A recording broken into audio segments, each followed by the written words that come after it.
Hey everyone, it's Schmuckles. Today we're going to talk about new Dead by Daylight licensing news, as well as rumors and theories for upcoming content in the game that I see a lot of people talking about. We're going to quickly speedrun all the information. We'll start with the Dead by Daylight developer Ask Me Anything that happened on Reddit today. This is confirmed information from the Dead by Daylight developers. So in the Dead by Daylight Ask Me Anything, March 2026, which is coming with a new survivor and a new realm, was pretty much confirmed to be either an urban map or a waterside map. Someone asked any plans to create maps with more unique themes and layouts such as urban maps or waterside maps, and the official Dead by Daylight developers said, let's just say we've got you covered and we think you'll be very pleased, but you have to wait until March 2026. So people are thinking it's possible that this is going to be some sort of all kill themed map. Will we get more licensed characters, mainly killers, in 2v8? I would love to see Chucky in 2v8. Yes, as to which and when, only time can tell. Is there any new news on the swamp map updates? We know our players are interested and eager to hear about the next step for our swamp map. For our March 2026 chapter, we want to do something really special and are focusing our map resources there to create a very special brand new realm. Still, we're looking at how we can prioritize swamp after this. Upcoming PTB changes. Are you going to ever do anything about slugging for a 4K? With an upcoming update, we'll be testing changes to slugging on a PTB. Our intention isn't to punish slugging as a form of pressure, but rather to give survivors a means to get out of extreme slugging situations. Keep an eye out, you'll hear about it soon. I'm guessing this is what's going to be coming with the September PTB, because we have a new original chapter that is going to be this Southern Asian folklore chapter. Probably these slugging changes will be tested on that PTB. There is a tease for changes to hex totems. Have you guys considered not letting hex totems spawn until their effect has triggered at least once? Yes, it's something we've discussed and would like to do, as we think it'll make hexes feel better to use. That being said, we have it planned alongside some other things. No ETA. Any plans to more updates for Michael Myers base kit? Yes, this is something we're actively working on. No details to share at this point, but keep your eyes peeled soon. And apparently they said that stealth gameplay has also fallen out of favor. Dead by Daylight seems to be shifting away from stealth-oriented gameplay, and they said while stealth is an integral part of DBD, the game has kind of evolved out of it. Through our players, we saw a rise in chase-oriented gameplay and looping. We don't intend eliminating stealth gameplay, but we want to embrace the direction our players have taken the game, as we believe in a player-first approach. The fog vials are going to have some changes from PTB to live confirmed here, and this is going to be coming on July 29th with the Walking Dead mid-chapter.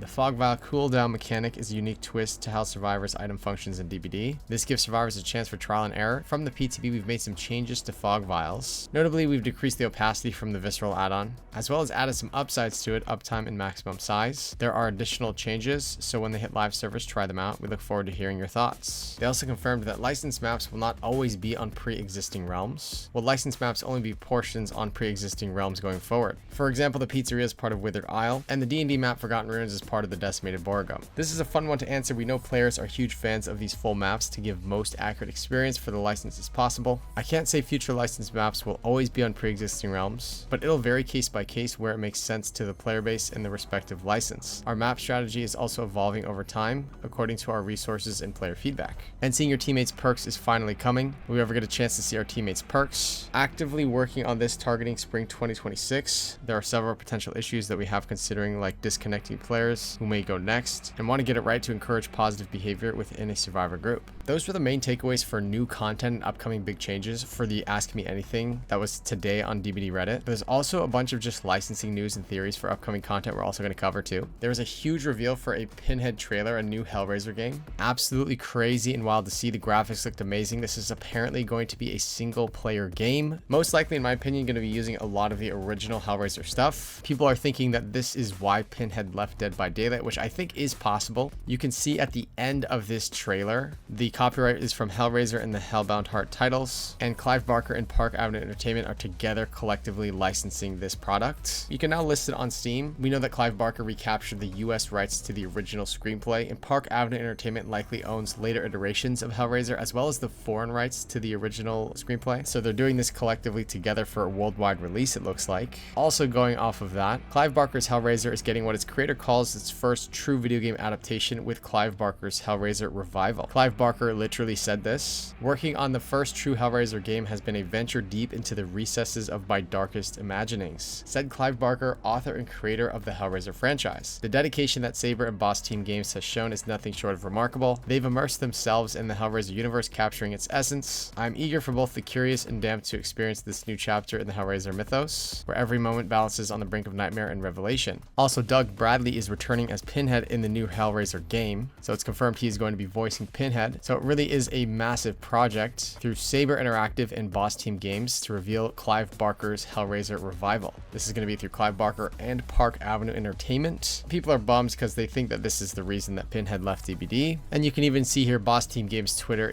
now has this pre-order available. Reserve your copy of Clive Barker's Hellraiser Revival Collector's Edition with exclusive collectibles. So it really is just a massive project, really relevant to the licensing news for Hellraiser and Dead by Daylight. In regards to The Walking Dead, it was confirmed that Catherine Jack is the voice actress for Michonne in DBD, which we actually haven't seen Michonne as a playable character yet, but that will happen during live release. There also was this leak that there were Glenn textures found in the DBD game files. People thought that this confirmed that Glenn was coming in as a legendary skin, and you can kind of see the texture here for a shirt, and this looks like a texture for Glenn's hat, and as well as Glenn's face, and this texture was also found in the game file. So these 4 textures were all found in the Dead by Daylight game files allegedly, and people are saying it looks like this version of Glenn right here, but I'm pretty sure this was all debunked pretty fast because I think these are just the textures of Glenn in a different Walking Dead video game. This is how Glenn appears in a different Walking Dead video game, so I don't think these were actually skins that were found in the DBD game files, but these were rumors that were floating around, and I just wanted to sort of clarify the facts and fiction. People do still think that more Walking Dead skins are possible. I still think this is a hint at a legendary Glenn skin for an upcoming rift. There is an upcoming rift, and people are wondering if it's going to be Walking Dead themed. Matthew Cote did hold this pocket watch during the anniversary live stream, which a lot of people are thinking is related to Herschel's pocket watch that he gave to Glenn and Maggie, which would be teasing potentially their involvement in a Dead by Daylight event or just their skins coming into the game in some way. In my opinion, this theory is a pretty good one. There's also talk of this pocket watch being related to just the idea of Time and Vecna coming in for November. That's not something that's confirmed, but the pocket watch appears to either be a Walking Dead teaser or a Stranger Things chapter teaser. There's been no word on other legendary skins other than Daryl Dixon coming into DBD, but people are wondering if the new tome is going to be Walking Dead themed and if you can actually unlock more Walking Dead legendary skins with the tome, similar to how you could unlock the character Soma as a legendary skin on Trevor Belmont for the Castlevania tome. These are all sort of rumors and theories going around right now, though nothing is confirmed about Glenn, and also I just want to note nothing is confirmed about Foxy either. Like they definitely heavily teased the arrival and appearance of Foxy in DBD, and we have no new news in regards to a new FNAF collection or a Foxy skin in any way. So that's all pretty crazy stuff. And on top of all the Walking Dead theories that are going on right now, some of the cast of The Walking Dead is actually going to San Diego Comic-Con. Norman Reedus and Melissa McBride, who plays Carol in The Walking Dead, are going to be there. San Diego Comic-Con, I believe, is this weekend, but this panel is going to be Friday, July 25th, 12:15 p.m. to 1:15 p.m. It's going to be featuring Norma and Melissa, so who knows, maybe someone asks them a Dead by Daylight related question there. We'll have to wait and see. Also recall in a previous theory video we talked about this. Someone was saying that The Walking Dead is coming into Dead by Daylight before it was confirmed information, before all the anniversary teasers. This was in a comment section of a Fortnite video, and they did say that there was some sort of Walking Dead event coming to DBD. Take it with a grain of salt because it literally just is a comment on a YouTube video, not really a confirmed source. But this person not only said that The Walking Dead is coming in very soon to Dead by Daylight before it was public information, they alluded to some Walking Dead event that's going to be timed with the 15-year anniversary of episode 1 of The Walking Dead, which is October 31st of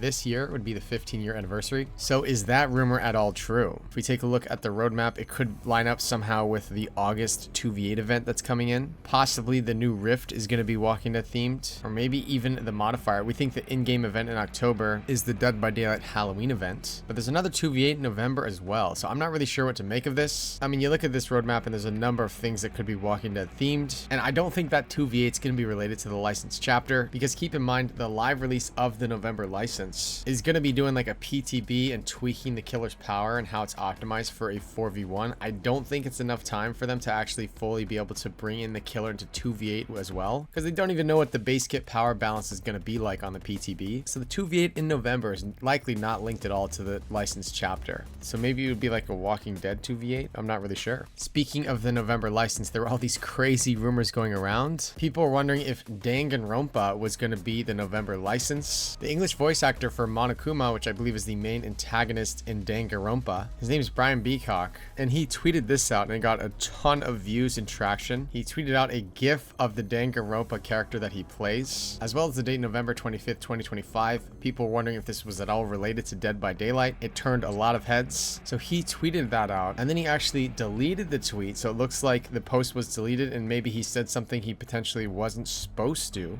But before he had deleted it, this happened. Someone said, just saying it's Danganronpa 15th anniversary this year, in response to the theories that it's coming to Dead by Daylight, and Brian Beacock liked that reply. So that's really strange, and people are wondering, like, does that mean that that's the November license? Is it as simple as that? Danganronpa is a Japanese video game franchise. I don't really know it that well, but according to the wiki, it surrounds various groups of apparent high school students who are forced into murdering each other by a robotic teddy bear. So this guy is the voice of the main antagonist of the whole franchise, a Chucky or Victor-sized teddy bear. And it is a Japanese video game franchise. People were tying this. They said, I don't want to alarm any of you, but there is a November license coming on the Dead by Daylight 10-year roadmap. And they quote tweeted Brian Beacock's post. The post is now unavailable because he has since taken the post down. But someone was trying to connect the dots on Twitter. And you can see that this got 20,000 likes and 1.2 million views. So it really did turn a lot of heads potentially for the November license. I gotta be honest, I'd be expecting the November license to be something from this list right here, which was the most recent time Behavior mentioned licenses on a satisfaction survey. Danganronpa is not on this list, and neither is Stranger Things for that matter. Kind of interesting to see. I'm not sure why Stranger Things wasn't appearing on this list, but right now Stranger Things is still my front runner for that license. And I wanted to take a second to talk about Stranger Things, but before I do that, I just want to say that Behavior released a recent player satisfaction survey, and really strange, there was no mention of any licenses or video game collaborations, or nobody was picking which license or video game collaborations that they want to see. Typically they have a list where they have you pick which franchise you'd be most interested in seeing introduced into DBD. They've done multiple iterations over the years of this, but it just really makes me think that Behavior has a pretty good understanding of which licenses are going to be coming into Dead by Daylight for the next couple of years. And for me, the front runner for the next license would be Stranger Things. Earlier this month, Netflix released this official season 5 of Stranger Things poster. You can see Vecna's in the middle of the poster there. Volume 1 coming out November 26th, Volume 2 coming out Christmas, and they posted this. They said, our last adventure begins, teaser tomorrow. This was on July 15th of this year. So July 16th, they released the Stranger Things teaser. So it's going to be a really big release of season 5 for Stranger Things in November, which lines up pretty well with the November license chapter. Obviously, 2 new survivors. That would make a lot of sense for a Stranger Things Part 2 chapter, in my opinion. Something else that was announced today as well as It Welcome to Derry official poster and announcement that it is coming to San Diego Comic-Con. There's going to be a sneak peek with the producers of the It Welcome to Derry show at the San Diego Comic-Con. So maybe someone would ask about a Dead by Daylight chapter, or maybe even the Dead by Daylight chapter November license could be a wildcard license like the It license, and something that's timed with the It Welcome to Derry show as well. That would be really crazy to see, but not impossible because we don't really know what this license is. In regards to the Comic-Con as well, Jason Universe announced they're also going to have a panel at the San Diego Comic-Con. This takes place on Friday, July 25th. Horror Inc. is celebrating the 45th anniversary of Friday the 13th with an inside look at the brand new Jason design. So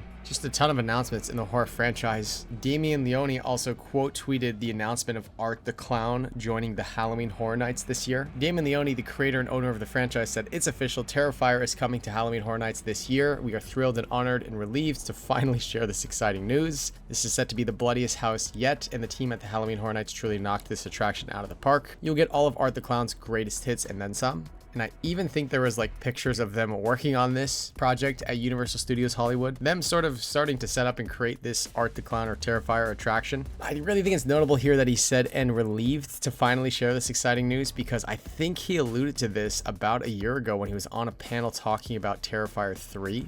I'm pretty sure this was one of the major collaborations he was talking about, and so potentially not even related to Dead by Daylight. You know, we were talking about the fact that he said that he's really excited for some big announcements. We thought, like, that's for sure got to be Dead by Daylight, right? This kind of collaboration, the way he was talking about it, and the fact he's saying that he's relieved to finally share this exciting news, makes me think that this could have been the big one that he was talking about, which would suggest maybe no Art the Clown for November, in theory. And apparently there was someone in the new DBD Leaks Discord that was sharing things about upcoming content. It is really just someone saying some unconfirmed information, but we're going to go over what was said really quickly. Someone tagged me on Twitter and said, this is what Black Veil has said about the November license. And they're talking about this person, Tickletoe. Do you know what the new Survivor item is going to be? Nope, but Resident Evil is real. This was at the beginning of this month before the Fog Vial was announced. Wait, Jack Baker is real. And they said Resident Evil will be happening. Capcom wants it, not Behavior. And Tickletoe said, so the collabs will be Resident Evil again and Death Notes for skins, which is pretty hype. Tickletoe said it should be November. referring to Jack Baker from Resident Evil, since I was told it was happening soon. November makes perfect sense for the chapter, but there's still so much characters to add to DBD from the Resident Evil series. Someone thought that this was the Black Veil that actually leaked things in November, but when I actually compared this person's Discord account to the Black Veil that actually leaked potentially true information about Darth Vader in January. And when I say Darth Vader, I just mean the idea that Disney wanted Darth Vader to join